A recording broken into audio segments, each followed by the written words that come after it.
Entonces vamos a revisar los principios fisiológicos y fisiopatológicos de las lesiones cerebrales primarias y secundarias. Vamos a aplicar los conceptos de hipertensión intracraneal, aporte y consumo de oxígeno al manejo de los pacientes con lesiones craneales. Vamos a enumerar los tratamientos generales comunes en las lesiones cerebrales y sobre todo ese abordaje de qué hacer en la primera hora cuando tenemos ese paciente allí en el servicio de urgencia. Vamos a revisar los principios de manejo de ciertos cuadros fisiopatológicos, sobre todo los más frecuentes, colecciones intracraneales, contusiones hemorrágicas, hemorragias subaracnoideas, eventos cerebrovasculares, que son los pacientes que nosotros vamos a tener en nuestros servicios de urgencias. Como les comentaba en la charla previa, pues es importante abordar estos temas de una forma más práctica y para ello vamos a traer un caso clínico. Entonces tenemos un paciente de 32 años que sufre un politraumatismo en calidad de conductor de bicicleta. Este paciente sufre trauma directo en región frontal, pierde la conciencia por 40 segundos, pero rápidamente recobra su estado de alerta, se levanta y camina.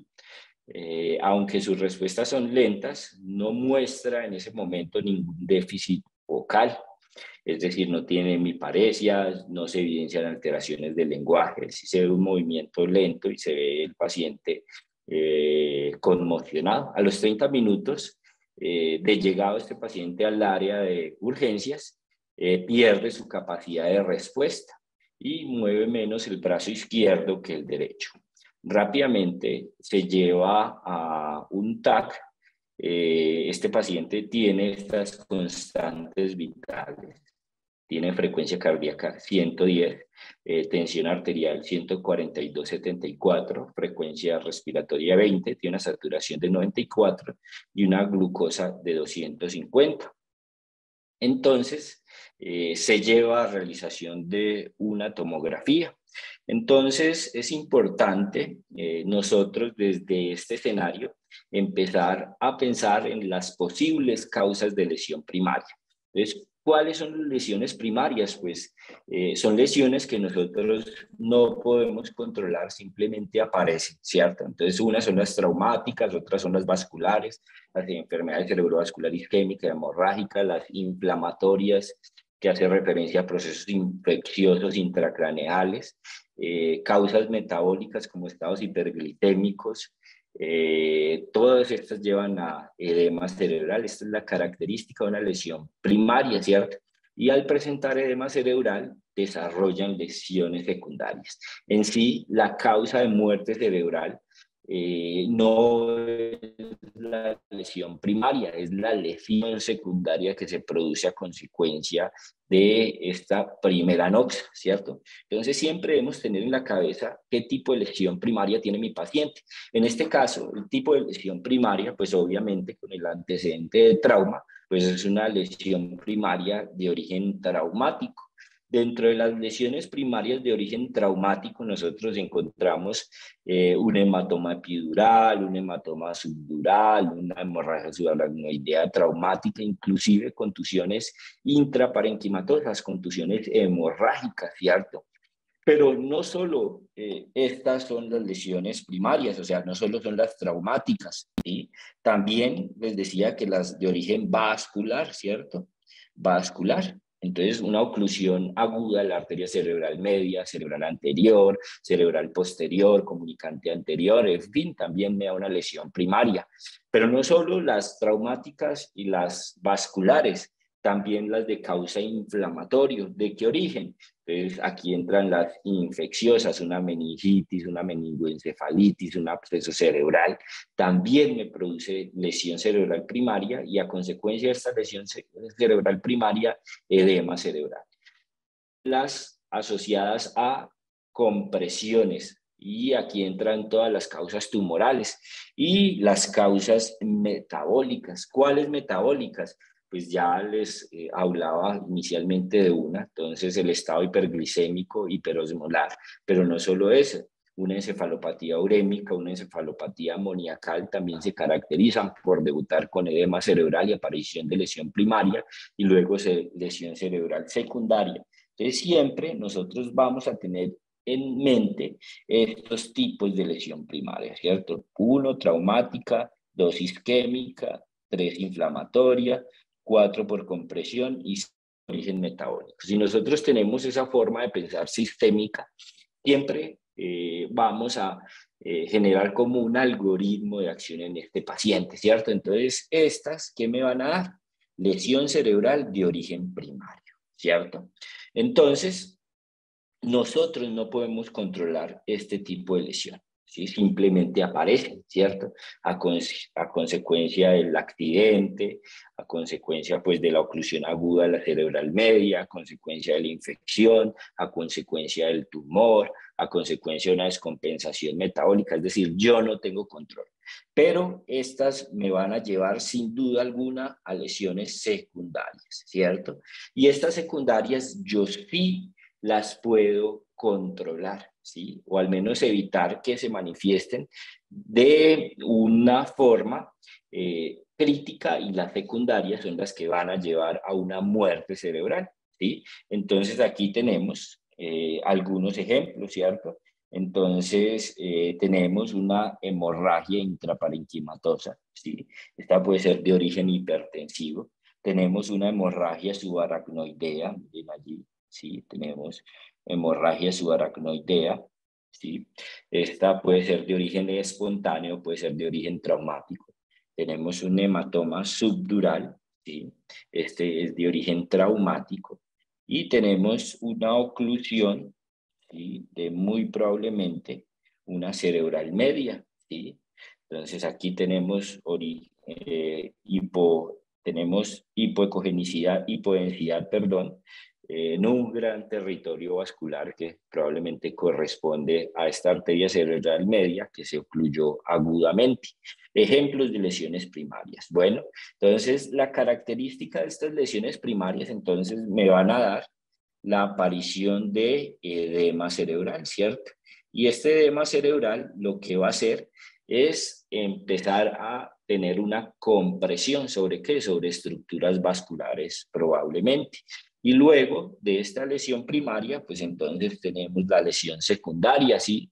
Que dependiendo de si nosotros hemos hecho un manejo adecuado o un manejo temprano, pues muy probablemente la magnitud de esta lesión secundaria sea menor, ¿sí?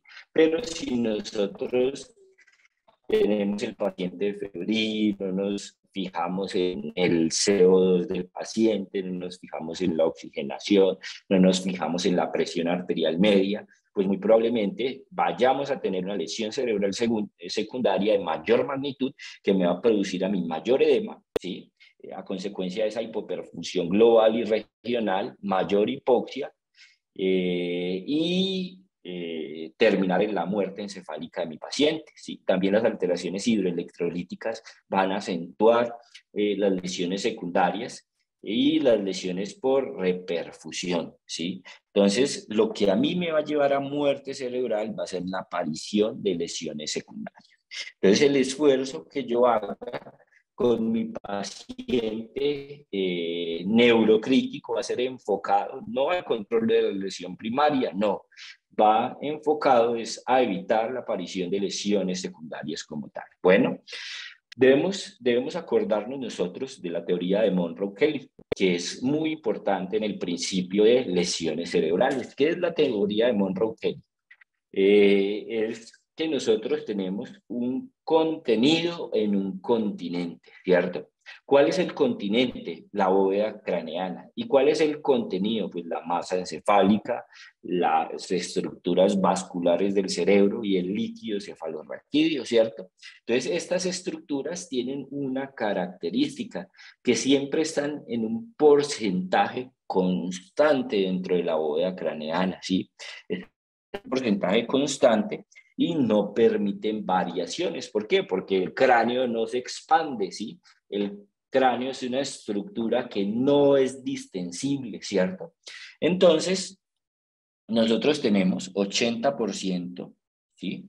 Que es cerebro, y 20% que es líquido cefalorraquídeo y 20% que son estructuras vasculares. Y estas las vamos a dividir. 10% venosas y 10% arteriales. Esto es el contenido de mi bóveda craneal, ¿cierto? Entonces, 80% 20% líquido cefalorraquídeo, 10% estructuras vasculares y 10% arteriales y 10% venosas. ¿Listo? Resulta que Monroe Kelly hablan de cuando nosotros tenemos una lesión cerebral primaria, aparece un nuevo componente. ¿Cuál es este nuevo componente? El componente de masa. ¿Sí? Mire que en este no lo tenemos, pues aquí cuando tengo una condición patológica me aparece ese componente de masa. ¿Qué es el componente de masa? Entonces es la lesión cerebral primaria. Lesión cerebral primaria, ¿cierto? Que ya dijimos cuáles son esas, entonces, traumáticas, vasculares, inflamatorias, tumorales y metabólicas, ¿cierto? Entonces, todas estas entran en el componente de masa, todas las lesiones cerebrales primarias. ¿Y qué pasa? Como dijimos que es un contenido en un continente y el continente no se expande, pues si yo tengo esta condición patológica que es de masa, pues me va a desplazar los otros compartimentos, ¿cierto? Entonces el cerebro se comprime, se desplaza la línea media, ¿cierto? Se desplaza la línea media y entonces los otros espacios van a reducir. Entonces, si yo tengo un nuevo componente de masa, ¿sí? Tengo la masa cerebral, entonces ahí ya me sumaría 100%.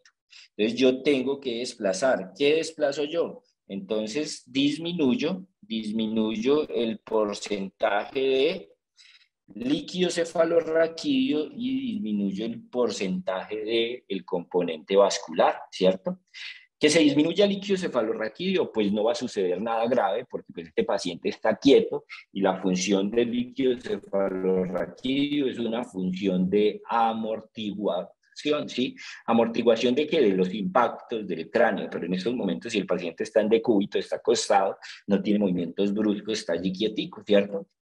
Entonces no pasa nada que se reduzca el líquido cefalorraquídeo, pero si se reduce el componente vascular, sí vamos a tener allí problemas serios, ¿sí? ¿Qué problemas serios vamos a tener nosotros?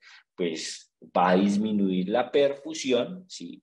Va a disminuir la perfusión y me va a aparecer el componente de lesión cerebral secundaria, ¿sí? Me va a aparecer el componente de lesión cerebral secundaria, ¿cierto? ¿Por qué? Porque estamos disminuyendo la perfusión. ¿Y qué pasa entonces allí? Tengo el componente patológico, que ya dijimos que era el componente de masa.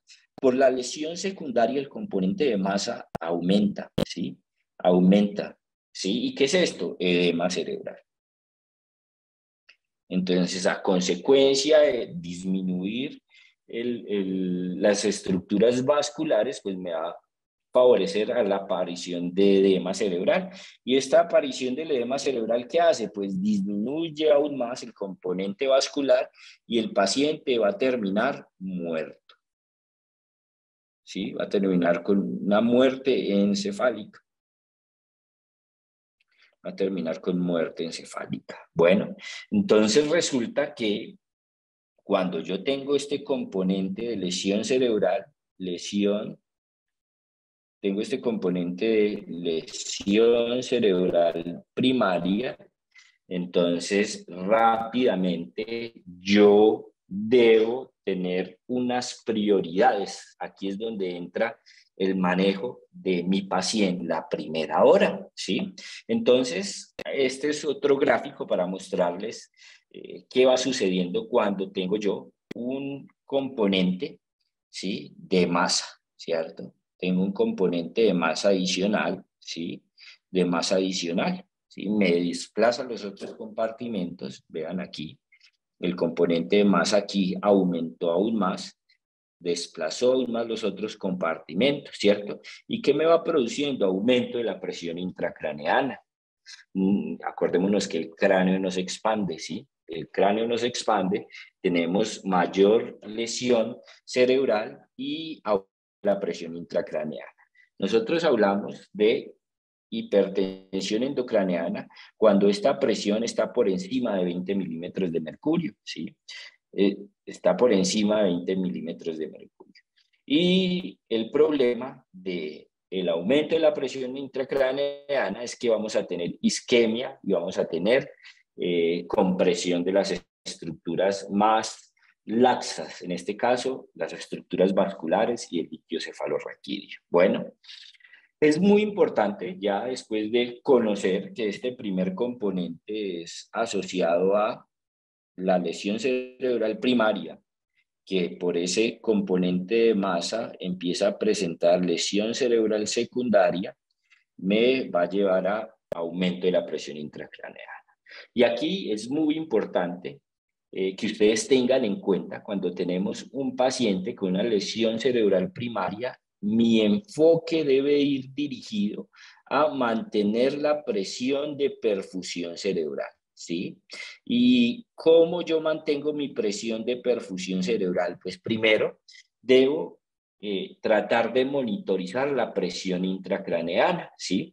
Resulta que la presión de perfusión cerebral es la presión arterial media menos la presión intracraneal, ¿sí?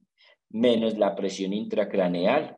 Entonces, ¿cómo voy a medir esa presión intracraneal? Pues debo ponerle un catéter de medición de PIC. El neurocirujano se debe poner la 10 y debe pasar ese paciente a un implante de un catéter para monitorizar la presión intracraneana y saber en qué momento debo yo hacer intervenciones adicionales, como cuáles, una craneotomía descompresiva, ¿sí? Resulta que cuando yo ya tengo un catéter de medición de presión intracraneana, pues por monitoreo arterial invasivo, puedo yo tener constantemente la presión arterial media y tengo el monitoreo también frecuente de la presión intracraneal, ¿sí? Y yo debo preservar la presión de perfusión cerebral, digamos que la presión arterial media de mi paciente está en 90 y ese paciente tiene una presión intracraneal de 20, ¿cierto? Es decir, está ahí está con hipertensión endocraneana, pero mi presión de perfusión cerebral está en 70, es decir, estoy entre este rango. La probabilidad de que este paciente me desarrolle lesión cerebral secundaria es mínima, ¿sí? ¿Por qué? Porque está perfundiendo adecuadamente el cerebro. Entonces, de mis estrategias iniciales es oígame bien, mantener esa presión de perfusión entre estos rangos de 60 a 100. Bueno, ¿cómo? Uno, con la monitoría de la presión intracraneana, inicialmente manejar soporte vasoactivo para mantener unas presiones arteriales medias, alticas, que me garanticen a mi perfusión cerebral. Bueno, resulta que nosotros tenemos unas curvas de autorregulación cerebral, ¿sí? Y esas curvas de autorregulación cerebral están influenciadas por la presión arterial de CO2, por la presión arterial media y por la presión arterial de oxígeno, ¿sí? Entonces, cuando yo mantengo esa presión de perfusión cerebral, oígame bien, entre 70 y 100, ¿sí? Vamos a estar en este rango, ¿sí? Pero si yo elevo mucho la presión arterial, pues vamos a tener problemas con la autorregulación cerebral. Igual, si tengo una presión arterial media muy bajita, voy a tener problema con la autorregulación cerebral, ¿sí? También yo debo garantizar un nivel de CO2 constante, ¿sí? Constantes como entre 35 y 45 de CO2, o sea, permanecer en este rango.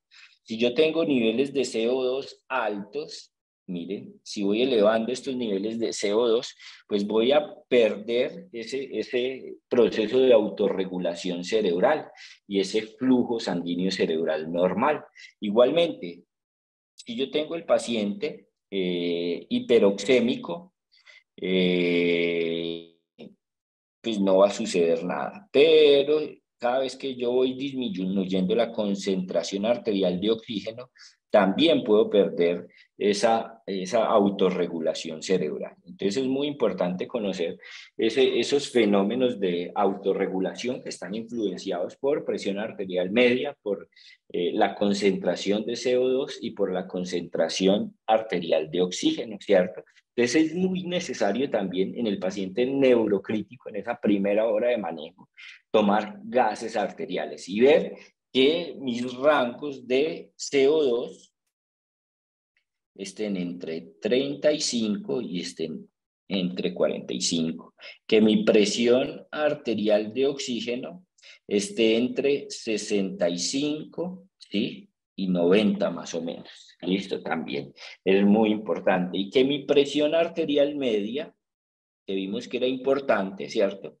Que esté entre 70 y 90 de presión arterial media. Bueno, estos son como mis objetivos en presión inicialmente en cuanto al paciente neurocrítico. ¿Listo? Entonces dijimos que fundamental en este paciente que tiene una lesión cerebral primaria de origen traumático, de origen vascular, de origen inflamatorio, de origen tumoral o de origen metabólico, monitoreo de la PIC. ¿Y cómo vamos a monitorizar la PIC? Mire, entonces aquí estamos viendo que están avanzando un catéter para monitoreo de PIC, ¿cierto? Y resulta que ese catéter adicional, o sea, el catéter de PIC, tiene dos funciones. Una diagnóstica y otra terapéutica, ¿sí? Y otra terapéutica. Diagnóstica, diagnóstico de hipertensión endocraneana. Y terapéutica, pues cuando yo tengo aumento de la presión intracraneana, yo puedo abrir una llave y drenar líquido cefalorraquídeo, ¿sí? ¿Dónde veíamos esto? Entonces, aquí, esto me va a permitir el catéter de PIC, ¿sí? Que cuando yo eleve mucho la PIC, ¿sí? Yo puedo abrir esa llavecita y drenar líquido cefalorraquídeo. Yo dreno líquido cefalorraquídeo y la presión intracraneal desciende. Ese es uno de mis objetivos en el manejo de este paciente neurocrítico, poder tener seguimiento de la presión. Adicionalmente, cuando yo tengo monitoreo de presión intracraneal, pues no sé si ustedes han visto monitoreo de presión arterial invasiva, o sea, líneas arteriales. Cuando uno pasa una línea arterial, uno ve una onda así y ve otra onda así. Todas las ondas son como muy parecidas, ¿cierto? Pues a uno en monitoreo es muy importante conocer la morfología de las ondas, porque la misma morfología de la onda me puede decir a mí procesos patológicos, ¿cierto? Entonces, sucede lo mismo cuando tengo monitoreo de presión intracraneal. Entonces, cuando yo estoy teniendo monitoreo de presión intracraneal, miren la forma de onda normal, ¿sí? ¿Y qué están viendo ustedes en este monitoreo de presión? Están viendo tres curvitas, ¿sí? ¿Cierto? Esta se llama P1, la segunda se llama P2 y esta tercera se llama P3. Tres picos, esto es lo normal, ¿sí? Resulta que cuando vamos teniendo aumento de la presión intracraneal, ¿sí? La distensibilidad cerebral se va disminuyendo y la morfología de las curvas va cambiando, ¿sí? Entonces, mire, aquí P1 es mayor que P2, ¿sí? Y P2 es mayor que P3, ¿sí? Pero aquí se está igualando, se están igualando P2 y P3, ¿cierto? Hasta que P2 se vuelve mayor que P1 y mayor que P3, ¿sí? Entonces, esto es una curva de hipertensión endocránea. ¿sí? Esto es una curva que me habla a mí de aumento de la PIC, ¿cierto? Entonces, no solo el valor numérico, sino también la morfología de onda. Muy probablemente aquí estamos ante 15 de presión intracraneana, aquí estamos ante 20 de presión intracraneana, aquí estamos con 25 de presión intracraneana y aquí con 30 de presión intracraneana, ¿cierto? Entonces, la misma morfología de onda me está diciendo a mí el cambio en la propiedad distensibilidad cerebral, ¿cierto? Y entre empeoramiento de esta curva estoy aumentando la mortalidad, ¿sí? Estoy aumentando la mortalidad de mi paciente. Critical Care Medicine 2022, muy reciente este estudio, ¿sí? Entonces, cuando yo tengo una lesión cerebral primaria, debo priorizar el ingreso de mi paciente a una unidad de manejo del paciente neurocrítico. ¿Por qué? Porque va a necesitar medidas específicas y una de esas medidas específicas es el implante de este catéter. ¿Listo? Pero bueno, resulta que ingresó mi paciente.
Entonces, acabamos de escuchar un poco de explicación allí también de lo que estamos haciendo en cuanto a morfología de presión intracraneana. Y yo quiero que ustedes vean, ¿sí?, el tipo de onda que tiene este paciente, ¿sí? Quiero que vean ese tipo de onda. ¿Qué tipo de onda tiene este paciente? Si es morfología, les voy a poner nuevamente la morfología de las ondas. ¿Sí? Entonces, estas son las morfologías de la onda. Este paciente tiene esta morfología, ¿cierto? Tiene una morfología de aumento de la presión intracraneana, ¿cierto? Pero lo llamativo con este paciente es que la PIC me está dando en 18, ¿cierto? Entonces, ¿qué sucede? Resulta que a este paciente le drenaron el hematoma, ¿sí? Pero tiene ya edema cerebral. Como yo les decía, el catéter, además de diagnóstico, me permite terapéutica adicional. Entonces, en este paciente, a medida que me subía la presión intracraneana, pues yo lo que hacía era drenarle el líquido cefalorraquídeo y su presión intracraneana disminuía, pero el edema cerebral en sí no disminuye, ¿sí? El edema cerebral no disminuye, ¿sí? El edema cerebral disminuye es con las medidas adicionales que ya vamos a hablar de ellas. ¿Listo? Resulta que entonces cuando yo tengo ese paciente con edema cerebral, ¿sí?, yo voy a tener herniaciones y hay distintos tipos de herniaciones cerebrales. Entonces tengo herniación sulfalcina, esta es la faz del cerebro, pues está pasando de un lado para el otro el hemisferio cerebral en este caso, ¿cierto? Esta es una herniación extracraneal, esta es una herniación central, ¿sí? Y esta es una herniación amigdalina. Esta es la que lleva a la muerte cerebral de mi paciente, ¿cierto? Entonces, este tipo de herniación sulfalcina aquí lo estoy viendo, ¿cierto? Aquí yo ya no tengo hematoma, mire que ya no tengo hematoma, pero el edema cerebral es el que me está produciendo el desplazamiento de la línea media. Resulta que en cada uno de estos lados hay componente vascular, entonces si yo desplazo la línea media, pues resulta que ocluyo los vasos de un lado y los vasos del otro lado y por ende voy a disminuir la perfusión cerebral. La disminución de la perfusión cerebral va a terminar en lesión celular. La celular va a producir edema cerebral, ¿cierto? Y allí vamos en ese ciclo de eventos desafortunados de mi paciente neurocrítico, ¿cierto? Entonces es muy importante saber que toda patología neurocrítica me va a aumentar el consumo metabólico de oxígeno, ¿sí? Por ende, mi aporte debe estar normal o yo debo aumentar el aporte. Entonces, una de las metas de ese paciente neurocrítico es tener buenas presiones, es tener buena oxigenación, ¿sí? Buena oxigenación con el objetivo de evitar la aparición de esas lesiones secundarias, ¿cierto? Entonces, mi objetivo de manejo es minimizar, oígame bien, minimizar la aparición de lesiones secundarias, ¿cierto? Y entonces, ¿cómo minimizo yo la aparición de esas lesiones secundarias? Pues ya, digamos que en medicina casi que todo está inventado, muchachos, ¿sí? Y esto es una publicación también de Critical Care del hace 3 añitos, ¿cierto? Que me hablaba a mí de de un, de este fantasmita, Ghost Cap, fantasmita con gorra, para que no se les olvide. Si yo hago esto, es una forma sencilla de yo aprenderme qué debo hacer. La G es de mantener una glicemia. ¿En cuánto vamos a mantener la glicemia? Entre 140 y 180. Ustedes no van a operar probablemente este paciente, pero sí deben hacer esto para minimizar la aparición de lesiones secundarias. Entonces, mantener una glicemia por encima de 140 o por debajo de 180, por encima de 140 y por debajo de 180. ¿Qué vamos a hacer? Si tengo glicemia menor a 140, pues pongo dextrosa. Si tengo glicemia por encima de 180, pongo insulina, ¿cierto? Hemoglobina, vamos a tratar de mantener una hemoglobina mayor a 10, ¿sí? Voy a mantener una hemoglobina mayor a 10. Oxígeno, voy a mantener una oxigenación entre 92 y 96%. Un sodio entre 135 y 155, ¿sí? Ojo, en el paciente neurocrítico siempre voy a utilizar solución salina normal. En estos pacientes no voy a utilizar Harman. Acuérdese que hoy en día estamos ante una tendencia a utilizar muy poquito solución salina. El único escenario casi que ha quedado la solución salina es en el manejo del paciente neurocrítico. Mantener una temperatura entre 36 y 36.5, ¿sí? O sea, un rango de temperatura muy estrecho, que no me haga hipotermia, pero que tampoco me haga elevación de la temperatura central, porque esto va a aumentar el consumo metabólico, evitar el dolor, evitar la ansiedad, mantener el confort del paciente, mantener el paciente. Si ustedes no tienen un catéter de PIC, ¿sí? Ojo, hay que mantener una presión arterial media mayor a 90. ¿Con qué? Con vasopresor. Y mantener el CO2 entre 35 y 45. ¿En qué pacientes entonces vamos a utilizar esto? Pues en los pacientes con trauma craneoencefálico, ¿sí? En los pacientes con trauma craneoencefálico, entonces vamos a, si tenemos un Glasgow muy disminuido, ¿sí? Un Glasgow menor a 8, pues la estrategia es IOT, ¿cierto? Intubar el paciente. O si tengo un rápido deterioro, o sea, el paciente está en 13 y rápidamente cae a 10, pues también voy a intubar el paciente, ¿cierto? Entonces, ojo que no está indicado el anticonvulsivante de rutina, únicamente cuando tengo yo compromiso en sitios muy arritmogéneos. ¿Y cuáles son los sitios muy arritmogéneos? Los frontales, los temporales, allí sí voy a epaminizar el paciente. Definir una solución hiperosmótica, sea mannitol o sea solución salina hipertónica al 3%, ¿cierto? Monitorizar la PIC, sería ideal, ¿cierto? Mantener una presión de perfusión entre 50 y 70 y corticosteroides no voy a utilizar, ¿sí? Entonces esto en manejo del paciente con trauma encefalocraneal, ¿cierto? Pero no solo el trauma encefalocraneal me produce a mí lesión cerebral primaria, ¿cierto? También un paciente con antecedente de hipertensión, sí, con mala adherencia al tratamiento médico, que hace una emergencia hipertensiva con órgano blanco cerebro. Entonces aquí tenemos un sangrado hipertensivo, ¿sí? ¿Qué vamos a hacer con este paciente? Entonces, lo mismo, el fantasma con gorrita, mantener rangos de... Ah, bueno, entonces este paciente lo vio el neurocirujano y dijo, bueno, no, este sangrado hipertensivo no es candidato a drenaje quirúrgico por el momento.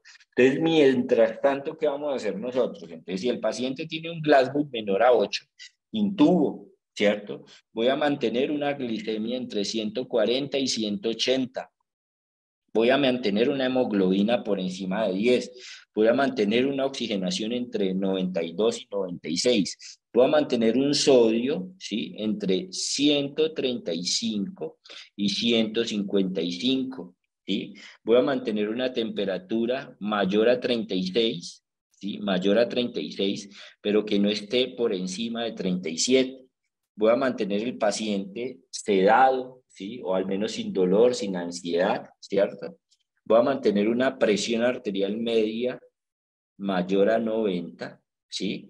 Y voy a mantener un CO2 entre 35 y 45, ¿sí? Pero si tengo un paciente con otro tipo de lesión como esta, una hemorragia subaracnoidea, ¿qué voy a hacer con mi paciente? Lo mismo, ¿cierto? Entonces, por eso va a ser tan importante y tan trascendental el fantasma con gorrita. ¿Listo? Porque me va a dar a mí el pilar del manejo del paciente neurocrítico. ¿Listo? Pero entonces tiene una hemorragia subaracnoidea de origen traumático. ¿Listo? El mismo manejo. Pero tiene una hemorragia subaracnoidea de origen espontáneo, es decir, estoy pensando en una malformación arteriovenosa o en un aneurisma cerebral. ¿Qué voy a hacer? Ahí sí hay cosas específicas, o sea, lo mismo, lo general y lo específico. ¿Y qué es lo específico? Entonces, evitar el riesgo de broncoespasmo, de vasoespasmo cerebral. Y para ello, entonces voy a utilizar nimodipino, 60 miligramos cada 4 horas. Voy a mantener el paciente en euvolemia o inclusive le voy a tolerar hipervolemia, pero no lo puedo tener hipovolémico, ¿cierto? Evite la hiponatremia, ¿sí? Y consulte a especialistas para hacer una panangio, ¿sí? Para definir si lo vamos a operar con clips o lo vamos a poner coils en este aneurisma, ¿listo?